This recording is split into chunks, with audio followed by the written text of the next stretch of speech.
Okay student, आज हम discuss करेंगे एप्लीकेशन ऑफ डेरिवेटिव का मिसलेनियस एक्सरसाइज क्वेश्चन नंबर 8। इसमें दिया हुआ कि find the maximum area of an isosceles triangle inscribed in the ellipse that is x square by a square y square by b square equal to 1 with vertex at one end of the major axis. मतलब ये जो हमारा ellipse है, इस ellipse के अंदर एक isosceles triangle बना हुआ है। और आइसोसेलेस ट्रायंगल अगर हम इसको ऐसे बनाएं तो इसको हम ऐसे बना सकते हैं। यह मेरा आइसोसेलेस ट्रायंगल हो गया। और दिया हुआ है कि इसका एक वर्टेक्स मेजर एक्सिस पे, मेजर एक्सिस के एक वन है, इसको बोलते हैं मेजर एक्सिस। इसके वन एंड पे इसका वर्टेक्स है, तो इसको हमने ऐसे इसको ज्वाइन कर दिया। तो ये मेरा बन गया आइसोसेलेस ट्रायंगल। अच्छा, कोई जरूरी नहीं है कि केवल हम साइड इधर ही लें, यहाँ भी ले सकते हैं, कहीं ले सकते हैं, कोई दिक्कत नहीं उसमें। तो मेरा अगर ये साइड हो गया ए, इसको हमने लिया बी, और ये मेरा पॉइंट हो गया सी। जैसा हमको पता है कि अगर इलिप्स है तो इलिप्स का अगर ये मेजर एक्सिस है तो इस वर्टेक्स का कोऑर्डिनेट क्या होता है, a,0, और इसका होता है मेरा जो सेमी मेजर एक्सिस, इसको पूरा हमारा ये माइनर एक्सिस हमने लिया हुआ है, इसका कोऑर्डिनेट होता है 0,b। इसकी बात करें तो इसका कोऑर्डिनेट हो जाएगा -a,0। इसका मेरा हो जाएगा 0,-b। ये हमारे कोऑर्डिनेट हो गए।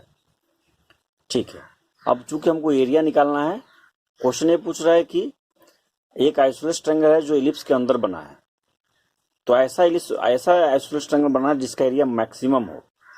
तो हमने एक ट्रायंगल बनाया, हमको ये प्रूव करना है कि जो ट्रायंगल बनाए हम, उस ट्रायंगल का जो एरिया है सबसे ज्यादा है, ये हमको प्रूव करना है। ठीक, ओके। तो इसका जनरल इक्वेशन हम यहाँ लिख लेते हैं एक बार। इक्वेशन हमारा है x square by a square plus y square by b square equal to 1। ठीक, तो अभी हम देख रहे हैं यहाँ पे कि अगर ये पॉइंट का, देखिए इसमें हमारा नॉर्मली अगर इसका एरिया निकालना है तो इसको हम दो तरीके से, ये देखिए अब यहाँ पे अगर मैं देखूँ ये वाला पार्ट, ए बी हो गया बेस और ये हो गई हाइट, तो half into base into height से हमारा पर्पस सॉल्व हो जाएगा। तो इसके लिए जो रिक्वायरमेंट हमारी है, हमारी रिक्वायरमेंट है ए बी की लेंथ पता होनी चाहिए और हाइट पता होनी चाहिए। तो ये मेरा हो गया सेंटर किसका, एलिप्स का। ठीक, तो एलिप्स के सेंटर से इस वर्टेक्स की डिस्टेंस ए है, क्योंकि जो ओरिजिन है कोऑर्डिनेट ज्योमेट्री का, जो मेरा ओरिजिन में उसी को सेंटर माना हूं एलिप्स का। तो यहां से लेके सी तक का जो डिस्टेंस है दैट इज ए। ठीक है, ओके। अब इलिप्स में हम कोई भी पॉइंट एज्यूम कर, जैसे इलिप्स है हमारे पास, इलिप्स के अंदर जो हमने आइसोसेलेस ट्रायंगल बनाया है, तो सी का वर्टेक्स, तो सी का कोऑर्डिनेट पता चल गया है, ए और बी का पता करना है। तो ए का कोऑर्डिनेट हम मानेंगे इस केस में, ए का हम ले सकते हैं a cos थीटा और इसको ले सकते हैं b sin थीटा। इसको पैरामीट्रिक फॉर्म भी बोलते हैं। इसमें ए लेने में थोड़ा सा हमारा कैलकुलेशन इजी हो जाएगा, अदरवाइज कुछ भी ले सकते हैं, कुछ भी इन द सेंस जैसे इसका है, जैसे नॉर्मल में हम पी ले सकते थे, क्यू ले सकते थे। तो उसको अगर हम कंपेटिवली देखें तो हमारा ट्रिग्नोमेट्री के टर्म्स में जब क्वेश्चन सॉल्व करते हैं तो वो कंपेटिवली ईजी रहता है। तो हमने ले लिया। और एक बात और, जैसे मैं इस पॉइंट का कोऑर्डिनेट लिया हूँ a cos theta b sin theta. अब इसको चूंकि ये पॉइंट किस पे लोकेट कर रहा है, आंसर एलिप्स पे लोकेट कर रहा है, तो एलिप्स के इक्वेशन को सेटिस्फाई भी करना चाहिए। आप चेक करके भी देख सकते हैं, अगर x के जगह मैं a cos थीटा लिख दूं तो क्या हो जाएगा, a square cos square theta, और ये जगह b square sin square theta, तो पूरे को सॉल्व करने पर आंसर 1 आएगा। तो इसका मतलब हमारा जो हमने पॉइंट रिज्यूम किया दैट पॉइंट इज करेक्ट। ठीक है, अब देखिए, अब हम इसकी बात करें, इस पॉइंट को अगर हम मान लो यहाँ पे ले लेते हैं डी, तो इस ट्रायंगल का एरिया क्या होगा, तो हम यहाँ से लिख सकते हैं area of triangle A B C that is half, base हमारा क्या है, बेस हमारा हो गया ए बी और हाइट हमारी हो जाएगी डी सी। तो इसकी वैल्यू क्या, हाफ।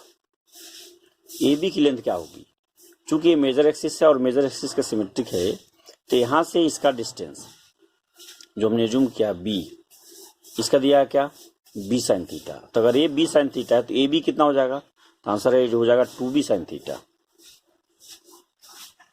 क्योंकि बी साइन थीटा ये हो जाएगा और बी साइन थीटा ये हो जाएगा, क्योंकि हम एक्स एक्सिस के ऊपर वाले यहाँ पे डिस्टेंस लिखा हुआ है, तो ए बी की लेंथ हो जाएगी 2b साइन थीटा। अब इसमें थोड़ा सा स्टूडेंट्स में ध्यान देना है, डीसी की लेंथ क्या होगी। तो डीसी की लेंथ जैसे इस पॉइंट का कोऑर्डिनेट है ए कॉस थीटा और बी साइन थीटा, तो ए कॉस थीटा मतलब क्या, सेंटर से डिस्टेंस ए कॉस थीटा होगी, और सेंटर से यहाँ की डिस्टेंस हमको पता ए है, तो डीसी क्या हो जाएगी, डीसी हो जाएगी ए कॉस थीटा प्लस ए, ये मेरी टोटल डिस्टेंस हो जाती है, बस हमारी होगी। तो यहाँ से 2 से 2a कैंसिल आउट हो जाएगा, तो मेरे पास कुछ इस तरह से आंसर बचेगा, बी साइन थीटा, यहाँ पे ए कॉमन ले लेंगे तो ए भी साइन थीटा हो जाएगा, और हमारे पास बचेगा 1 प्लस कॉस थीटा। ये मेरे पास डेटा बच गए, ठीक है, ओके। अब जब हम इसको डिफरेंशिएट करेंगे, क्योंकि हमको बताना क्या है कि मैक्सिमम एरिया निकालने के लिए सबसे पहले हमको क्या करना पड़ता है, इसको एक बार हम इसको डिफरेंशिएट करेंगे। मैं इसको ए ले रहा हूँ, एरिया हमारा, तो इस एरिया को जब मैं डिफरेंशिएट करूंगा तो क्या होगा, उसको बोलते हैं ए डैश, थीटा के रिस्पेक्ट में डिफरेंशिएट करेंगे तो क्या होगा इसका आंसर। डिफरेंशिएशन को अगर इजी बनाना हो तो डिफरेंशिएट करने से पहले इसको चाहिए तो इसको एक्सपेंड भी कर सकते हैं, नहीं तो अदरवाइज प्रोडक्ट रूल लगाना पड़ेगा। तो प्रोडक्ट रूल लगाने से बढ़िया है इसको एक्सपेंड कर ही लेते हैं, उसके बाद में डिफरेंशिएट करेंगे। तो ए बी को आप बाहर कर लीजिए, इसका कोई रोल नहीं है, कोफिशिएंट है। साइन थीटा का मल्टीप्लाई 1 में sign theta plus sine theta का मल्टीप्लाई कॉस में, तो मेरा हो गया साइन थीटा कॉस थीटा। अब हम डिफरेंशिएट करेंगे, इसको जब डिफरेंशिएट करेंगे तो ए बी तुम्हारा बाहर ही रहेगा, साइन थीटा का हो जाएगा कॉस थीटा। यहाँ पे आपको प्रोडक्ट रूल लगाने पड़ेंगे। तो प्रोडक्ट रूल क्या बोलता है, फर्स्ट फंक्शन का differentiation into second function. First function का डिफरेंशिएशन क्या है, cos theta, into second function में as it is cos theta है, प्लस फर्स्ट फंक्शन में as it is sine theta हो जाएगा, और डिफरेंशिएशन ऑफ सेकंड फंक्शन, तो कॉस थीटा को अगर डिफरेंशिएट करेंगे तो हो जाएगा माइनस साइन थीटा, तो उसका माइनस इसको माइनस बना देगा, ये हमारा ब्रैकेट होता है क्लोज। तो मेरे पास आंसर क्या बन गया, a B cos theta plus cos theta, और कॉस थीटा हम करेंगे तो हमारा हो जाएगा कॉस स्क्वायर थीटा, और ये मेरा हो जाएगा साइन स्क्वायर थीटा। ये मेरा डेटा हो गया, ठीक। अब देखिए हमको पता है जैसे एरिया को मैक्सिमम प्रूफ करना है, जिसको हमको एक बार और डिफरेंशिएट करना पड़ेगा, और डिफरेंशिएट करने से पहले अभी हमको क्रिटिकल पॉइंट भी निकालने हैं, तो पहले क्रिटिकल पॉइंट निकाल लेते हैं। तो क्रिटिकल पॉइंट में हमको जब सॉल्व करना होता है यार, तो उसमें क्या हमको हमारी कोशिश ये रहनी चाहिए कि इसको फैक्टर के फॉर्म में लिखें, मतलब ऐसा नहीं होना चाहिए ए प्लस बी इंटू सी के टर्म्स में नहीं होना चाहिए, ए प्लस बी प्लस सी के टर्म्स में नहीं होना चाहिए, क्योंकि हमको जीरो से इसको इक्वेट करना है। पता होगा आप लोगों को कैसे क्रिटिकल पॉइंट निकालते हैं। क्रिटिकल पॉइंट निकालने के लिए क्या है कि जो हमारा फर्स्ट डिफरेंशिएशन आया है इसको जीरो से इक्वेट करते हैं। अब इसमें अगर जीरो से इक्वेट करेंगे हम तो वैल्यू निकालने में दिक्कत हो सकती है, तो इसलिए हम क्या करेंगे, इसको फैक्टर के फॉर्म में लिखेंगे, समथिंग इंटू समथिंग के टर्म्स में, ताकि आपको इंटीग्रेशन जीरो से इक्वेट करना ईजी हो। तो उसके लिए हम क्या करेंगे, इसमें थोड़ा सा इसको और मैनिपुलेट करते हैं। तो इसमें मैं ये लिख सकता हूँ ए बी, इसको मैं लिख सकता हूँ cos theta plus cos square theta minus sine square theta. इसका हमको पता है कॉस 2 थीटा की वैल्यू होती है, तो इसको ऐसे भी मैं लिख सकता हूँ 2 कॉस स्क्वायर थीटा माइनस 1, ऐसे भी लिख सकते हैं। तो इसको आपको दिख रहा होगा कि क्वाड्रेटिक फार्मूला बन गया है, 2 cos square theta plus cos theta minus 1 quadratic के फॉर्म में आ गया है। तो इसको चाहिए तो हमको अगेन इसको फैक्टराइज कर लेते हैं, इसकी वैल्यू कुछ इस टाइप का आ जाएगी। देखिए 2 cos square theta, 2 cos square theta plus इसको मैं लिख सकता हूँ क्या, इसको मैं लिखूंगा 2 cos theta minus cos theta minus 1। तो मेरा कुछ फैक्टराइजेशन कुछ इस टाइप का आएगा, ए बी 2 कॉस थीटा इसमें कॉमन हो जाएगा, तो हमारे पास बचेगा क्या, हमारे पास ये बचेगा, देखिए कॉस थीटा प्लस 1, इसमें माइनस 1 कॉमन ले लेंगे तो ये भी हो जाएगा कॉस थीटा प्लस 1। मेरा फाइनल जो आंसर आता है वो आंसर हो जाएगा ए बी, और यहाँ पर अगेन हम कॉस थीटा प्लस 1 कॉमन ले लेंगे, कॉस थीटा प्लस 1, और ये मेरा कितना हो जाएगा, ये हो जाएगा 2 कॉस थीटा माइनस 1, तो ये मेरा हो गया 2 कॉस थीटा माइनस 1। ये मेरा हो गया ए डैश। अभी हम इसको डिफ्रेंशिएट कर चुके हैं, अब इसको हम क्रिटिकल पॉइंट निकालेंगे, इसको 0 से इक्वेट करेंगे। तो मेरा आंसर आ गया है A dash equal to A B cos theta plus 1 2 cos theta minus 1। A dash की वैल्यू आई है, ए डैश की वैल्यू जो हमारी आई है वो वैल्यू आई है हमारी a B cos theta plus 1 and 2 cos theta minus 1। तो क्रिटिकल पॉइंट निकालेंगे, हमको 0 से इक्वेट करेंगे। तो ये मेरा डेटा क्या होगा, a B cos theta plus 1 and 2 cos theta minus 1 equal to 0। अब चूंकि प्रोडक्ट में है तो ये तो 0 होंगे नहीं। ए हमारा क्या है, आपको दिख रहा होगा, ये एक पॉइंट है, यहाँ से लेके यहाँ तक तो 0 नहीं होगा।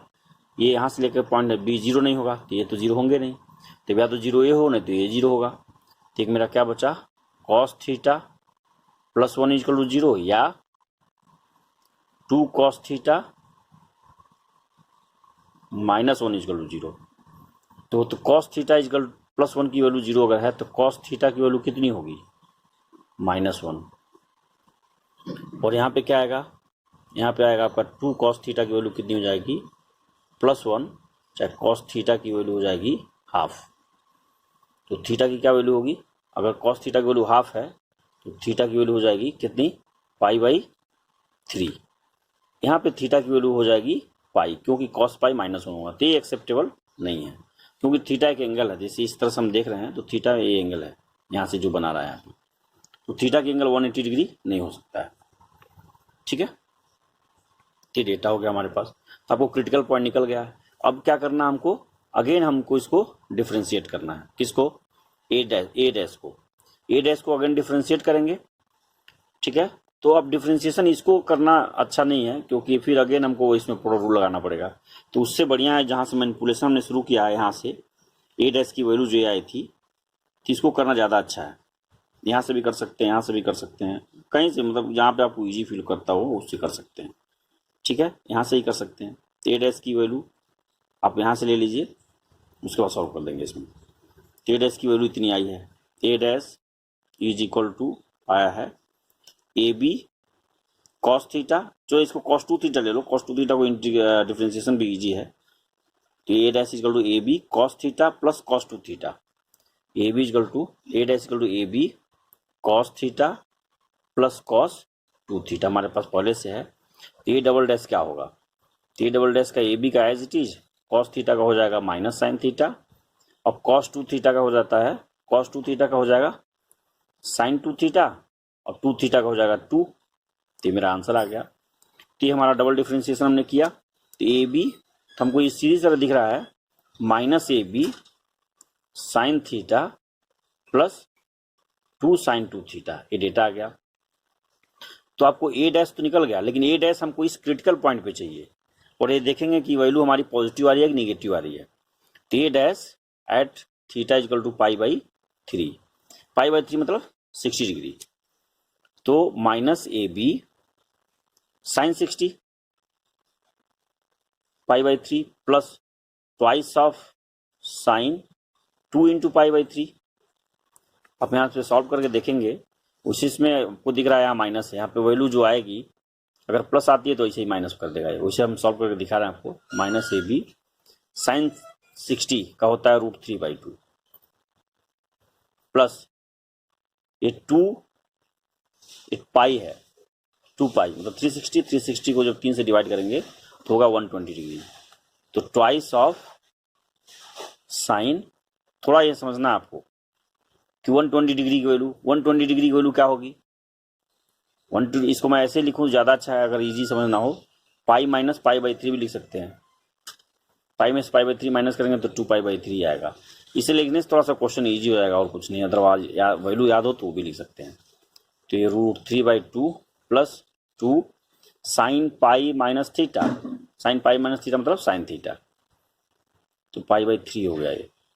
तो अगेन ये मेरा क्या आएगा, minus a b √3/2 plus twice of sine 60 again √3/2, तो 2 से 2 कैंसिल आउट हो गया। तो आपको ये दिख रहा है कि ये वैल्यू कुछ भी हो तो प्लस ही होगा। प्लस में जब मैं माइनस ए बी से मल्टीप्लाई करूंगा तो मेरी वैल्यू क्या आएगी, तो ए डबल डैश क्या आएगा, a double dash at theta equal to π/3 की जो वैल्यू आएगी that is less than 0, negative value आ रही है। तो क्या इंप्लाई करेगा, दिस इंप्लाइज दैट कि एरिया ऑफ जो आइसोसेलेस ट्रायंगल का हमने एरिया बनाया हुआ है, आइसोसेलेस ट्रायंगल का जो एरिया है क्या इंप्लाई कर रहा है, area of isosceles triangle is maximum. ठीक है, तो क्वेश्चन ये था कि find the maximum area of an isosceles triangle. अब आपको ये पता चल गया कि दिस क्रिटिकल पॉइंट, ये जो क्रिटिकल पॉइंट है इस पे जो एरिया हमारा होगा वो मैक्सिमम होगा। तो area of isosceles triangle is maximum at theta equal to π/3। ठीक, इससे ये पता चल गया, लेकिन एरिया होगा कितना ये आपको निकालना पड़ेगा इसमें। ठीक है, तो एरिया की वैल्यू हमने निकाली हुई है यहाँ पे एरिया की वैल्यू हमने निकाली हुई है, एरिया इक्वल टू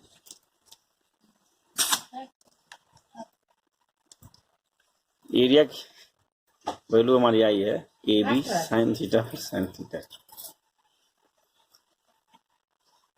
तो आप यहां से निकाल लो चाहे यहां से निकाल लेते हैं।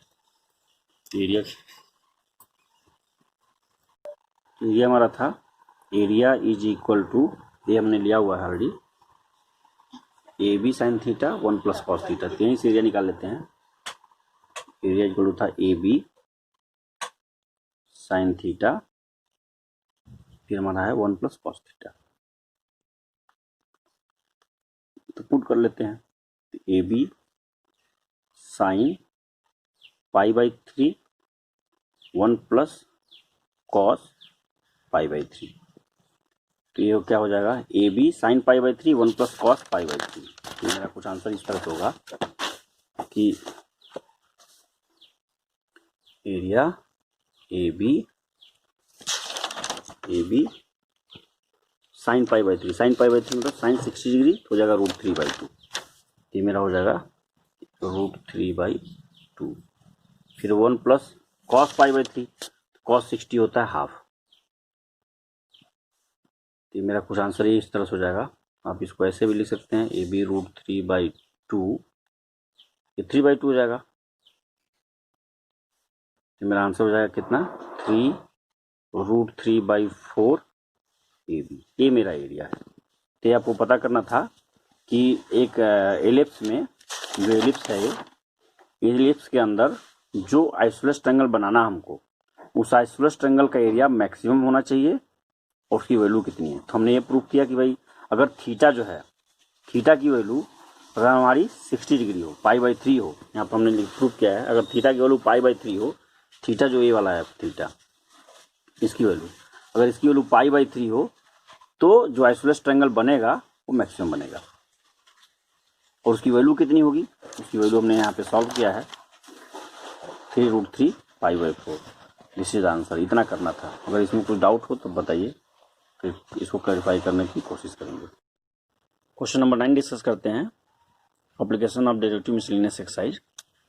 इसमें लिखा है कि एक टैंक विद रेक्टेंगुलर बेस, उस टैंक का जो बेस है, ये बेस है इसका, ये भी रेक्टेंगुलर है, एंड रेक्टेंगुलर साइड्स, और जिसके साइड्स हैं ये वाले साइड, ये वाले जो साइड्स हैं, ये वाले साइड, फिर ये वाले साइड, जो 4 साइड दिए गए हैं ये वाले, वो फ्रंट वाला भी, ये सारे भी रेक्टेंगुलर हैं।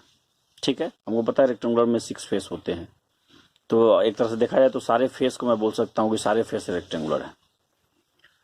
और ये भी दिया कि जो टैंक है वो ऊपर से खुला हुआ है, वो बंद नहीं है। ओके, तो tap is open at the top is to be constructed so that its depth is 2 metre. ये जो डेप्थ है इसकी जो वैल्यू दी गई है वो 2 मीटर दी गई है। मतलब इसको हाइट भी बोल सकते हैं, अगर बेस के देखेंगे तो हाइट हो जाएगा, ऊपर देखेंगे तो डेप्थ हो जाएगा, एक ही बात है। तो अगर मैं लिखूं कि h equal to 2 metre, okay, and the volume is 8 metre cube. इस पूरे टैंक का जो वॉल्यूम है, वॉल्यूम दिया है 8 मीटर क्यूब। इससे हम बता सकते हैं कि एरिया क्या होगा, बेस का एरिया क्या होगा, क्योंकि हमको पता है वॉल्यूम क्या होता है, बेस का area into height. Volume is equal to base का एरिया इंटू हाइट, तो एरिया क्या हो जाएगा, तो एरिया की वैल्यू हमने यहाँ पे निकाल सकते हैं। कितनी एरिया होता है, वॉल्यूम बाई हाइट। ऐसा लिख सकते हैं। तो जाएगा 8/2 दैट इज 4 मीटर स्क्वायर। इसका एरिया हो गया 4 मीटर स्क्वायर। ओके, तो if the building of tank cost 70 rupees per square metre for base, अगर बेस को हमको बनवाना है, इस बेस को अगर बनवाना है तो इसका जो रेट दिया है 70 rupees per square metre, base का कॉस्ट है। Rate for base construction, rate for base construction क्या दिया है? 70 rupees per square metre, 70 rupees per square metre लगेगा अगर बेस बनवाएंगे तो। वेयर साइड का दिया है 45 rupees per square metre for sides. तो रेट फॉर, दोनों के अलग अलग रेट हैं, और रेट फॉर साइड्स अगर इसको चाहिए बनवाना आपको तो इसमें लगेगा ₹45 रुपीज पर स्क्वायर मीटर, चाहे मीटर का भी स्क्वायर, यहाँ पे एक ही बात है, ये रेट दे दिए गए। तो आपको बताना है कि what is the cost of least expensive tank, आपको बताना है कि सबसे मिनिमम कॉस्ट क्या होगा इसको बनवाने के लिए। ठीक है, ओके। तो सबसे मिनिमम कॉस्ट किस पे डिपेंड करता है? हाइट तो आपने फिक्स कर दिया है, हाइट में तो कोई कुछ कर नहीं सकते, 2 है। एरिया जो है, एरिया है 4, तो 4 में 2:4 भी, 2:2 भी हो सकता है, 1:4 भी हो सकता है, कुछ भी हो सकता है, इसमें लिख सकते हैं, इसमें कोई नहीं। अभी हम कॉस्ट को मिनिमम बताना है, तो पहले कॉस्ट को एज्यूम कर लेते हैं कि कॉस्ट का होगा कितना।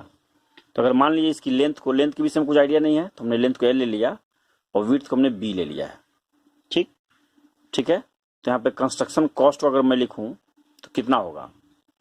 अगर कंस्ट्रक्शन कॉस्ट को अगर मैं C से डिनोट कर दूं, C से P से, जो भी आप कंफर्टेबल होता है उससे कर दीजिए, C से, तो क्या होगा? अब क्वेश्चन में बोल रहा है कि अगर बेस बनवाएंगे तब वो 70 रुपीज पर स्क्वायर मीटर लगेगा। तो बेस क्या है? बेस ये है LB, तो मतलब ये है कि 75 रुपीज इंटू LB हो गया बेस का एरिया। तो 1 मीटर स्क्वायर का 75 रुपीज है, तो LB स्क्वायर मीटर कितना होगा? 75 इंटू LB प्लस। ओके, अब जो फेस की बात कर रहा है, तो फेस की बात कर रहा है तो कितना होगा? तो आपको एक चीज समझ में आनी चाहिए कि फेस मतलब लेटरल सरफेस एरिया को फेस बोलते हैं। जो फेस के, देखिए इसमें कितने फेस बनेंगे? बॉटम का तो अलग से हो गया है बेस का, ऊपर तो ओपन है, तो बचे 4 फेस। ये देखिए फेस नंबर 1, 2, 3 और जो सामने वाला 4। ठीक है, यही 4 बनेंगे, इनको बोलते हैं लेटरल सरफेस एरिया। तो लेटरल सरफेस एरिया का अगर फॉर्मूला लिखना हो तो लिख सकते हो इसे। तो lateral surface area of cuboid क्या होगा? लेटरल सरफेस एरिया होता है 2BH 2HL, ऐसे ही बोलते हैं इसमें। चाहे इसमें ऐसे लिख दिए तो ज़्यादा अच्छा रहेगा कि अगर मैं चाहूँ तो 2H कॉमन ले लूँ तो होता है L+B। अब छोटे क्लासरूम में पढ़ाया गया होगा ये कि lateral surface area of cuboid होता है 2H L+B। तो हो गया 2H L+B, ये तो हुआ surface area, lateral surface area. लेकिन कॉस्ट दिया ना 45 रुपीज 1 मीटर स्क्वायर का, तो कितना होगा? तो इसमें 45 से हम मल्टीप्लाई कर देंगे, 45 से हमने मल्टीप्लाई कर दिया। तो ये जो कॉस्ट है, ये वाला कॉस्ट, ये कॉस्ट है कंस्ट्रक्शन फॉर बेस, और ये कॉस्ट है कंस्ट्रक्शन फॉर ऑल 4 साइड्स, जो रिमेनिंग 4 साइड्स हैं। तो ये जो पूरा डेटा है क्या होना चाहिए? मिनिमम होना चाहिए। जाहिर सी बात, तो कोई भी कंस्ट्रक्शन होगा तो मिनिमम ही होनी चाहिए। ओके, तो सबसे पहले जो हमारा स्टेप्स हैं, क्या स्टेप्स है? पहले इसको सॉल्व कर लेते हैं। सॉल्व करके क्या करेंगे? डिफ्रेंशिएट करेंगे, एक बार उसको 0 से इक्वेट करेंगे ताकि मुझे क्रिटिकल पॉइंट मिल जाए। एक बार और डिफ्रेंशिएट करके उस क्रिटिकल पॉइंट में उसकी वैल्यू निकालेंगे, देखते हैं उसकी वैल्यू नेगेटिव आती है कि पॉजिटिव आती है। अगर नेगेटिव आती है तो एक्सपेंस मैक्सिमम हो जाएगा, पॉजिटिव होती है तो एक्सपेंस मिनिमम हो जाएगा। चलिए देखते हैं कैसे होगा। तो इसकी वैल्यू अगर मैं थोड़ा सॉल्व करूं तो इसकी वैल्यू कितनी होगी? अच्छा, इसमें कुछ जो डेटा दिया है उसको लिख भी सकते हैं। तो देखिए यहाँ पे C 75 LB मतलब length into breadth that is area, इसकी वैल्यू दी गई है 4, तो हम इसमें 4 से मल्टीप्लाई कर देते हैं, प्लस 45 इंटू 2 तो हो जाएगा 90, और H की वैल्यू भी दी गई है 2 मीटर, तो हो गया 2 हो गया। L और B नहीं पता, ठीक, तो ये मेरा हो गया L+B। तो थोड़ा मैं इसको सॉल्व करूं तो हो जाएगा मेरा 300 प्लस हो जाएगा 180, फिर L+B। अब इसमें जब भी क्वेश्चन करना, इस तरह से क्वेश्चन जब भी करना हो तो हमारी कोशिश ये रहनी चाहिए कि वेरिएबल कम से कम हो। यही तो बतानी है कि इसमें एक्सपेंसिव को इसका जो कंस्ट्रक्शन कॉस्ट है कम होनी चाहिए, मतलब लेंथ में कितना लूँ और विड्थ कितना लूँ ताकि मेरा कॉस्ट कम हो। एरिया फिक्स है, एरिया 4 होना चाहिए, दोनों का एरिया आ चुका है ऑलरेडी, केवल एल और बी में मैनिपुलेशन करना है। तो मतलब 2 वेरिएबल हैं, ये दोनों घट बढ़ सकते हैं, तो मैं क्या करूँगा, एक को गायब करके दूसरे को, अब मतलब एक ही वेरिएबल रखना चाहते हैं हम, इसमें मैं कर सकता हूँ। इसका एक रिलेशन भी मुझे पता है, 300 प्लस 180। अभी देखिए यहाँ पे एल को मैं रहने दूँ और बी को क्या लिख सकता हूँ, यहाँ देखिए ये क्या एल बी तो है, एरिया मतलब क्या एल बी की वैल्यू 4, तो बी की जगह क्या लिख सकते हैं 4/L, तो हो जाएगा 4/L। बात समझ में आ रही है? तो हो गया 300 plus 180 L plus 4/L। I think यहाँ तक पार्ट क्लियर हो गया। ओके, तो इसको हम बोल दिए C। अब हम C को क्या करेंगे, डिफ्रेंशिएट करेंगे। तो डिफ्रेंशिएट करेंगे तो 300 ये तो कांस्टेंट है, तो कांस्टेंट का डिफ्रेंशिएशन 0 होता है। 180 मेरा एज इट इज हो जाएगा।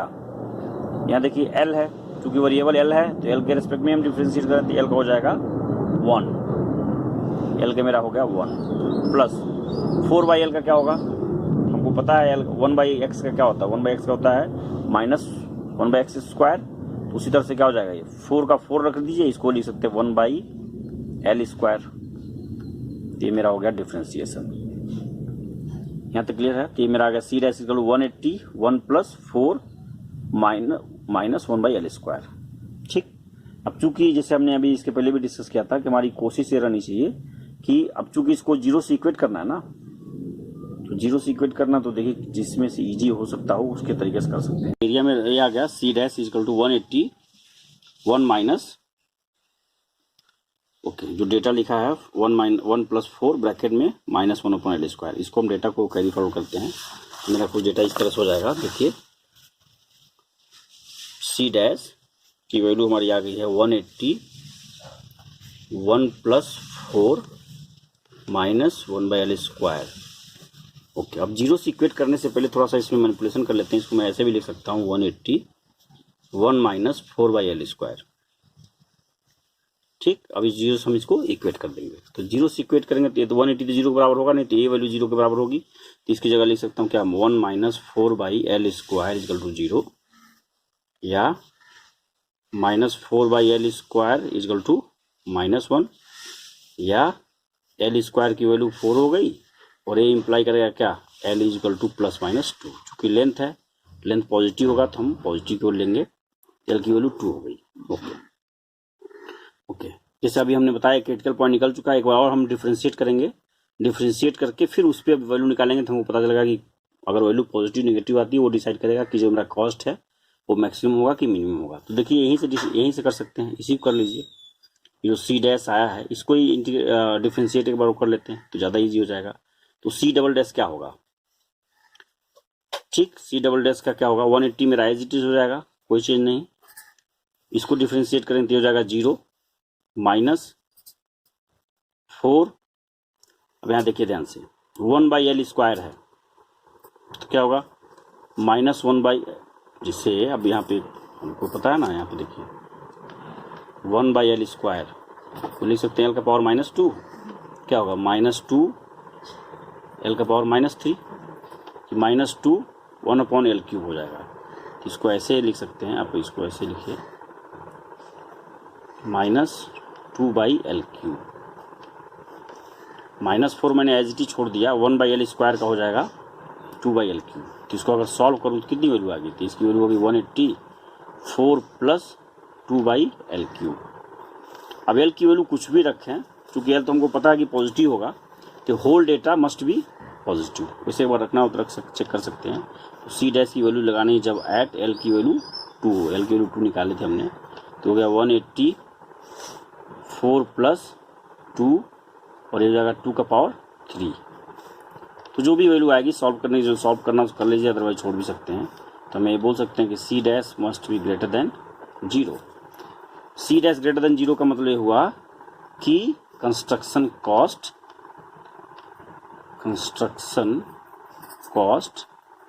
Is minimum. कब कंस्ट्रक्शन कॉस्ट मिनिमम कब होगा, एट L की वैल्यू जब 2 हो। तो अगर L की वैल्यू 2 हो जाए तो कंस्ट्रक्शन कॉस्ट मिनिमम हो जाए। इनडायरेक्टली क्या क्वेश्चन बताने की कोशिश कर रहा है, हाइट तो बता ही दिया 2 है, एरिया भी पता चला गया कि 4 है और लेंथ भी हो गया 2। इसका मतलब क्या है, स्क्वायर हो रेक्टेंगल क्या होगा, अगर स्क्वायर हो तो उसका कंस्ट्रक्शन कॉस्ट सबसे कम होगा। फिलहाल एक क्वेश्चन का पार्ट नहीं है, नॉलेज से बता रहे थे। उसे कंस्ट्रक्शन कॉस्ट की वैल्यू भी पूछ रहा है कि कितना कंस्ट्रक्शन कॉस्ट होगा। तो कॉस्ट हमारे पास इतनी वैल्यू आई थी, ये मेरा 300 प्लस 180 एल प्लस बी, यही है कंस्ट्रक्शन कॉस्ट। तो इस पर वैल्यू अगर एल और बी दोनों पता चल गए हैं, इनकी वैल्यू पुट करूँ तो आंसर निकल जाएगा। तो सी की वैल्यू हमारे पास आई हुई है पहले से 300 प्लस 180 एल प्लस बी। तो यहाँ एल और बी की वैल्यू अगर निकाल सकते हैं वैसे, क्योंकि हमको एल बी इजकल टू 4 है, एल की वैल्यू 2 है, तो 2b इजकल टू 4, तो बी की वैल्यू भी 2 हो गई। तो बी की वैल्यू 2 हो गई और एल की वैल्यू 2 है ही हमारे पास। तो ये कंस्ट्रक्शन कॉस्ट की वैल्यू हो जाएगी 300 प्लस 180 2 प्लस 2, ये हो जाएगा हमारा 300, ये हो जाएगा 4 18 4 जा 72 720। तो मेरा आंसर कुछ इस टाइप का हो जाएगा। अब इसमें सॉल्व कीजिए, 2 और 2 4 18 4 जा 720, 7 और 3 10 1020 रुपये जाएगा मेरा आंसर। ठीक, इसमें डाउट हो तो कमेंट में लिख सकते हैं। एक बार चैनल को सब्सक्राइब कीजिए, लाइक कीजिए, और कुछ भी डाउट होता है तो feel free to ask. Ultimately हम आप ही के लिए वीडियो बना रहे हैं, तो अगर कुछ डाउट हो तो पूछो।